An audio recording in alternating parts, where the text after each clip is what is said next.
Rue de l'Aqueduc à Bruxelles, le siège de l'Organisation des États d'Afrique, des Caraïbes et du Pacifique retrouve petit à petit l'atmosphère de l'intercession. On est arrivé au terme de la 62e session spéciale consacrée à l'accord post-Cotonou. Au-delà de l'agenda classique, fait de délibérations sur le vote des rapports et résolutions, les délégations représentant les 79 États de l'OACP ont mis cette occasion à profit pour comprendre les mécanismes qui ont conduit à l'insertion de la forte dimension parlementaire dans le nouvel accord de partenariat, définissant le cadre juridique dans lequel s'inscrivent les relations entre l'Union européenne et les pays des ACP.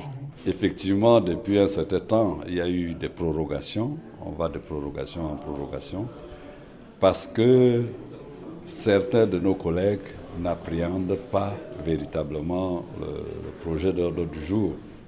Effectivement,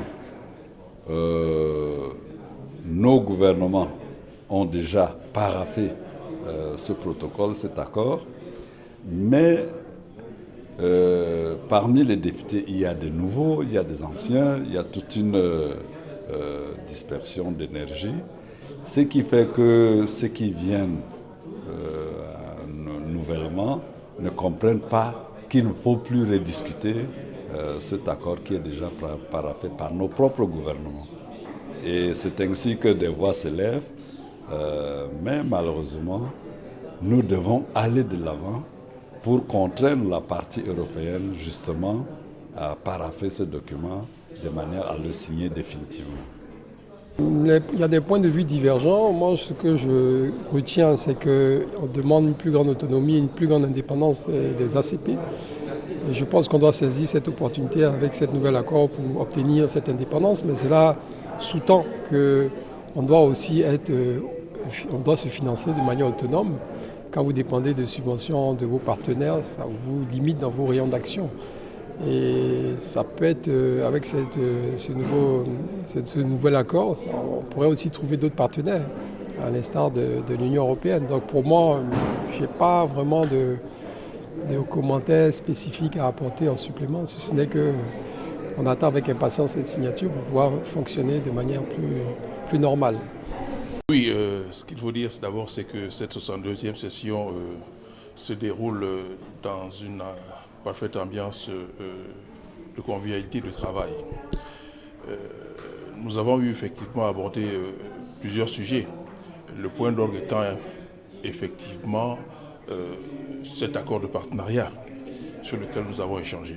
Ce qu'il faut dire, c'est que l'accord de Cotonou en tant que tel concernait l'Union européenne et les ACP. Aujourd'hui, l'accord post-Cotonou a cette particularité d'avoir deux volets. Un volet qui est un volet socle de l'accord qui réunit les ACP et l'autre volet qui est des protocoles régionaux qui ont été signés entre l'Afrique, d'une part, le Pacifique et les Caraïbes, de façon séparée. C'est ce qui pose problème au niveau des ACP parce qu'on estime que cette approche risque de fragiliser nos positions, étant donné que les Européens auront à discuter de façon séparée avec les Africains. Mais les Européens ont une raison, ils disent que le Pacifique, les Caraïbes, c'est l'espace commercial pour les Amériques. Leur intermédiaire direct, c'est l'Afrique, et c'est pour ça qu'ils tiennent beaucoup à l'Afrique, aux autres. Je crois que l'argument qui a été avancé, c'est que chaque région a des particularités et des besoins spécifiques. C'est l'argument qui a été avancé. Mais il faut reconnaître que quand on négocie en bloc, la masse critique, on a une masse critique qui pèse plus que quand on est séparé.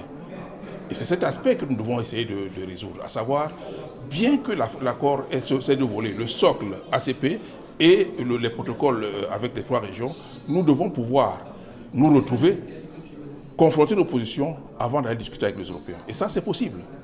C'est tout à fait possible que même si l'accord prévoit des négociations séparées, nous puissions nous retrouver dans un autre cadre, examiner les problèmes qui se posent et aller avoir des positions communes sur ces aspects-là. Et ça, c'est possible. Mais, je le dis, ça pose un problème budgétaire. Ça suppose qu'on se retrouve. Et pour se retrouver, ça a un coût. Et c'est ce coût d'ailleurs que Madame la Présidente essaie d'adresser Et il a demandé au secrétaire général de créer une commission qui devrait pouvoir examiner et voir comment on pouvait avoir plus de ressources pour multiplier nos rencontres afin que nous soyons plus efficaces. Pendant le débat, les points de divergence et les points d'achoppement étaient nombreux. Ce que je constate et que je déplore un peu, c'est j'allais dire presque ce sentiment de victimisation, toujours à se plaindre, mais si on veut rester ensemble, si on veut se réunir indépendamment même des pays européens, indépendamment du cas de EUACP, mais il ne dépend que de nous. Nous sommes des États souverains. Donc on ne peut pas nous diviser si nous ne voulons pas qu'on soit divisés. Donc je pense que c'est un faux débat. Il faut qu'on soit responsable. Il faut qu'on cherche vraiment au travers de cette organisation à mutualiser nos forces, à défendre les intérêts face à des crises qui nous touchent tous. Et c'est cette mutualisation des forces justement qui nous permettra d'aller de l'avant. Et qu'on arrête de voir l'Union européenne comme j'allais dire, des fois même comme un adversaire, alors que c'est un partenaire. Donc moi, en tout cas, je ne suis pas de ce point de vue. Et j'estime qu'il faut vraiment fonctionner en termes de partenariat. C'est clair que chacun de nous peut avoir à certains moments des intérêts divergents, mais c'est tout le principe même des négociations. Il faut qu'on cherche des compromis et qu'on soit toujours dans des situations de gagnant-gagnant. No início ou no fim da semana antepassada, ouvimos os Pour comentários. dissiper les malentendus, le secrétariat général de l'OACP a fait intervenir le ministre des Affaires étrangères du Togo, le professeur Robert Dussé, négociateur en chef, et l'ancien président de l'Assemblée parlementaire ACP. Des explications données ont permis de comprendre l'association des parlementaires à l'équipe des négociations.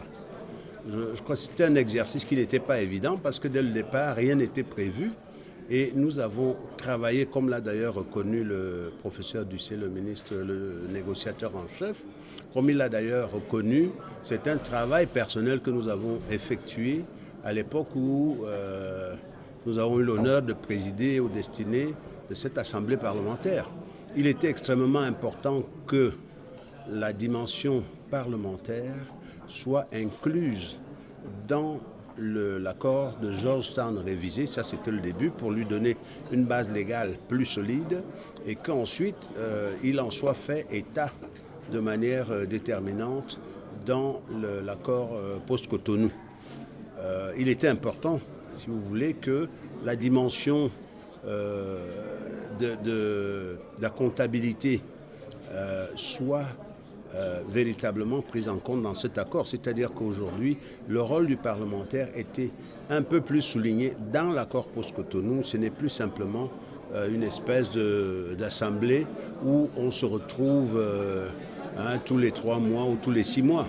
Donc je pense que c'est un travail qui a été fait et qui a impliqué tous les parlementaires dans le cadre du groupe de travail ACP.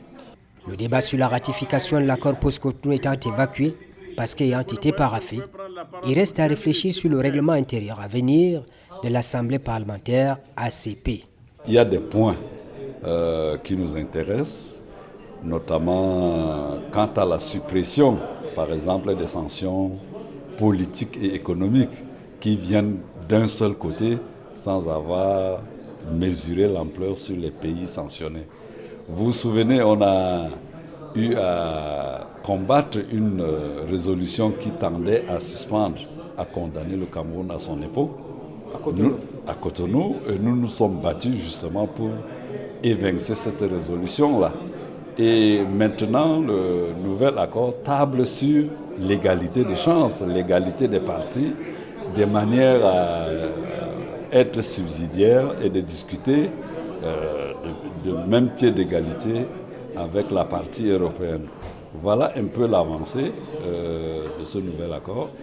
Et ce qu'il faudrait ajouter, c'est la dimension que prend l'OACP en dimension parlementaire.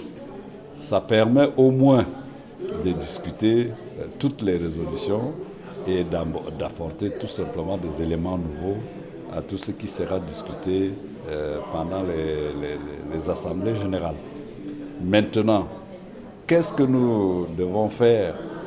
C'est de faire connaître à la partie européenne et peut-être même aux partenaires ACP ce qui se passe véritablement chez nous. Voyez-vous, tout se transforme maintenant dans les réseaux sociaux et notre présence ici détermine effectivement de l'opinion que les gens auront sur la conduite de notre pays. Si tel n'est pas le cas, vous voyez bien qu'on va nous condamner sans savoir exactement ce qui se passe effectivement chez nous.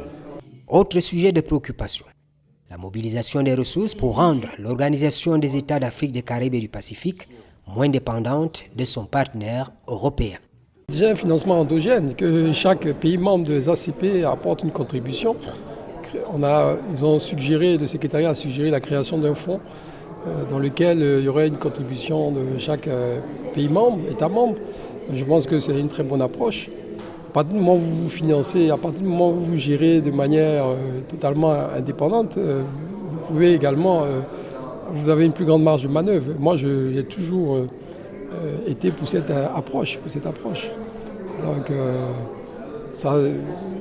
c'est clair que dans cette optique aussi, il faudrait que les bénéfices de cette organisation puissent dépasser les coûts de fonctionnement. Il ne faudrait pas qu'on se réunisse juste pour parler, comme on dit, talk. Il faudrait qu'à travers nos réunions, on puisse défendre les intérêts de nos peuples, de nos nations. Et que les intérêts qu'on aura défendus puissent justifier les coûts de fonctionnement d'une telle organisation.